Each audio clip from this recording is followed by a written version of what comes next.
آج کی اس ویڈیو میں ہم آپ کو بتائیں گے کہ جب تین دوست شہر سے اپنے گاؤں کی طرف نکلتے ہیں تو کس طرح وہ راستہ بھٹک جاتے ہیں اور جنگل میں 2 راتیں کس طرح گزارتے ہیں۔ تو دیکھتے رہیں ویڈیو کو۔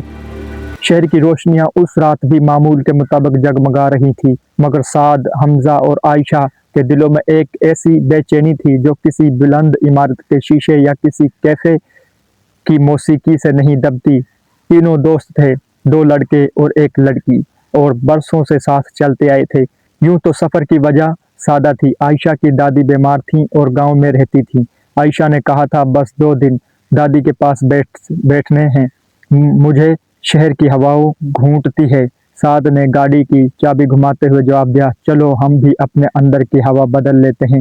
حمزہ نے پچھلی سیٹ پر بیگ پھینکا اور شوخی سے بولا، اور میں تو گاؤں کی لسی کے لیے ہی پیدا ہوا ہوں۔ صبح کا وقت تھا، دسمبر کی ٹھنڈی دھند سڑکوں پر دھیرے دھیرے چل رہی تھی۔